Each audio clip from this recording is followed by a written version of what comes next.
Hi hello ನಮಸ್ಕಾರ. ಇವತ್ತು first video, ಅದು ಕೂಡ ಫಸ್ಟ್ ಟೈಮ್ ಮಾಡ್ತಾ ಇರೋದು.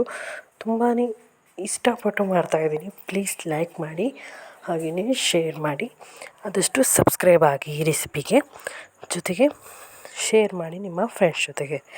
ಹಾಗಾದರೆ ಇವತ್ತಿನ ಈ ರೆಸಿಪಿ ಸ್ಟಾರ್ಟ್ ಮಾಡೋಣ. ಮನೆಯಲ್ಲಿ ಒಂದು ವೇಳೆ ಅನ್ನ ಉಳಿದ್ಬಿಟ್ರೆ ಏನು ಮಾಡ್ತೀರಾ?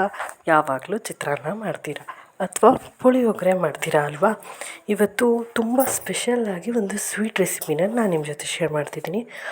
ಮನೇಲಿ ಸ್ವಲ್ಪ ಅನ್ನ ಉಳಿದ್ರು ಅಥವಾ ಜಾಸ್ತಿ ಅನ್ನ ಉಳಿದ್ರು ಈ ಸ್ವೀಟ್ ರೆಸಿಪಿನ ಮಾಡ್ಕೋಬೋದು. ಈಸಿ ಅಂದರೆ ತುಂಬ ಈಸಿ, ಇನ್ಸ್ಟೆಂಟ್ ಹಾಗೂ ಅಜ್ಜಿ ಹೇಳಿಕೊಟ್ಟಂಥ ರೆಸಿಪಿ. ತುಂಬ ಯುನೀಕಾಗಿರುತ್ತೆ, ತುಂಬ ಟೇಸ್ಟಿಯಾಗಿರುತ್ತೆ, ತುಂಬ ಕ್ವಿಕ್ಕಾಗಿ ಮಾಡ್ಕೊಳ್ಳೋ ಅಂಥದ್ದು ಕೂಡ. ಮನೆಗೆ ಯಾರಿಗೆ ಗೆಸ್ಟ್ ಬಂದರೂ ಕೂಡ ನೀವು ಸ್ವಲ್ಪ ಅನ್ನ ಇದ್ದರೆ ಹಾಕಿಬಿಟ್ಟು ಈ ರೆಸಿಪಿನ ಮಾಡ್ಬೋದು. ಹಾಗಾದರೆ ಈ ರೆಸಿಪಿ ಹೇಗೆ ಮಾಡೋದು ಅಂತ ನೋಡೋಣ.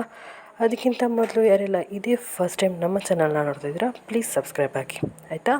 ಹಾಗಾದರೆ ಬನ್ನಿ ಇವತ್ತಿನ ರೆಸಿಪಿನ ಸ್ಟಾರ್ಟ್ ಮಾಡೋಣ. ನಾನಿಲ್ಲೊಂದು 4 ಸೌಟ್ ಆಗೋಷ್ಟು ಅನ್ನ ತೊಗೊಂಡಿದ್ದೀನಿ. ಮೆಜರ್ಮೆಂಟ್ ಕಪ್ಪಲ್ಲಿ ಹೇಳಬೇಕಂದ್ರೆ ಒಂದು 2 ಕಪ್ ಆಗೋಷ್ಟು. ಅದಕ್ಕೆ ಸುಮಾರು 1 ಕಪ್ ಆಗೋಷ್ಟು ಬೆಲ್ಲನ ಆ್ಯಡ್ ಮಾಡ್ಕೊಂಡಿದ್ದೀನಿ. ನಾನಿಲ್ಲಿ ಜೋನಿ ಬೆಲ್ಲನ ಯೂಸ್ ಮಾಡಿದ್ದೀನಿ, ನೀವು ಬೇಕಿದ್ರೆ ಸಕ್ಕರೆ ಯೂಸ್ ಮಾಡ್ಬೋದು. ಹಾಗೆ ಒಂದು ಅರ್ಧ ಕಪ್ ಆಗೋಷ್ಟು ಹಸಿ ತೆಂಗಿನಕಾಯಿ ತುರಿ ಹಾಕಿದ್ದೀನಿ.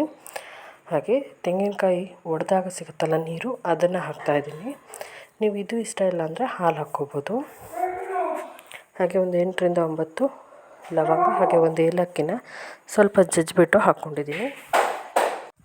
ಇದನ್ನು ಪೂರ್ತಿಯಾಗಿ ಜಜ್ಜಿಬಿಟ್ಟು ಹಾಕ್ಕೊಂಡಿದ್ದೀನಿ. ನೀವು ತೆಂಗಿನಕಾಯಿ ನೀರು ಇಷ್ಟ ಇಲ್ಲ ಅನ್ನೋರು ಹಾಲು ಹಾಕ್ಕೊಳ್ಳಿ, ತುಂಬಾ ಚೆನ್ನಾಗಾಗುತ್ತೆ. ಈಗ ಇದನ್ನೆಲ್ಲ ಒಂದು ಸಲ ಮಿಕ್ಸ್ ಮಾಡಿಬಿಟ್ಟು ಒಂದು ಸ್ವಲ್ಪ ಬಿಸಿ ಮಾಡೋಕ್ಕೆ ಇಟ್ಕೊಂಡಿದ್ದೀನಿ. ನೀವು ಬಿಸಿ ಮಾಡೋಕ್ಕೆ ಇಷ್ಟ ಇಲ್ಲ ಅಂದರೆ ಹೀಗೆ ಕೂಡ ಸರ್ವ್ ಮಾಡ್ಬೋದು, ತುಂಬ ಚೆನ್ನಾಗಾಗುತ್ತೆ. ಬಿಸಿ ಮಾಡಿದ್ರೆ ಒಳ್ಳೆ ತಿಕ್ಕಾಗೋದ್ರ ಜೊತೆಗೆ ತುಂಬ ಟೇಸ್ಟಿಯಾಗುತ್ತೆ. ಇದಕ್ಕೆ ಗೋಡಂಬಿ ದ್ರಾಕ್ಷಿ ಹಾಕಿ ನೀವು ಒಗ್ಗರಣೆ ಕೊಟ್ಟರೆ ಇನ್ನೂ ರುಚಿಯಾಗುತ್ತೆ. ಹಾಗೆ ಸ್ವಲ್ಪ ಕೇಸರಿ ಕೂಡ ಆ್ಯಡ್ ಮಾಡ್ಕೋಬೋದು ಬೇಕಿದ್ದರೆ. ಈಗ ಇದನ್ನ ನಾನು ಚೆನ್ನಾಗಿ ಕುದಿಸ್ಕೊಂಡಿದ್ದೀನಿ. ನೋಡಿ, ತೆಂಗಿನಕಾಯಿ ನೀರು ಪೂರ್ತಿಯಾಗಿ ಹೀರ್ಕೋಬೇಕು, ಆ ಥರ ಚೆನ್ನಾಗಿ ಕುದಿಸ್ಕೊಂಡಿದ್ದೀನಿ. ಇಷ್ಟೇ ನಮ್ಮ ಈಸಿಯಾಗಿರುವಂಥ ಉಳಿದಿರೋ ಅನ್ನದಲ್ಲಿ ಮಾಡ್ಕೊಳ್ಳೋವಂಥ ಒಂದು ಖೀರು ಇಲ್ಲಿ ರೆಡಿಯಾಗಿದೆ. ತುಂಬ ಈಸಿ, ತುಂಬ ಟೇಸ್ಟಿಯಾಗಿರುತ್ತೆ. ಒಂದು ಸಲ ಮನೇಲಿ ಡೆಫಿನೆಟಾಗಿ ಟ್ರೈ ಮಾಡಿ. ಹೇಗೆ ಬಂತು ಅನ್ನೋದನ್ನ ಕಮೆಂಟಲ್ಲಿ ತಿಳಿಸಿ. ಹಾಗೆ ಈ ರೆಸಿಪಿ ಇಷ್ಟ ಆದರೆ ಪ್ಲೀಸ್ ಸಬ್ಸ್ಕ್ರೈಬ್ ಆಗಿ. ಇನ್ನೊಂದು ಹೊಸ ರೆಸಿಪಿ ಜೊತೆ ಮತ್ತೆ ಸಿಗ್ತೀನಿ. ಅಲ್ಲಿವರೆಗೂ ಕೀಪ್ ವಾಚಿಂಗ್ ಭುವನಗಿರಿ ಮುನೇಶ್ವರಿ ಚಾನಲ್.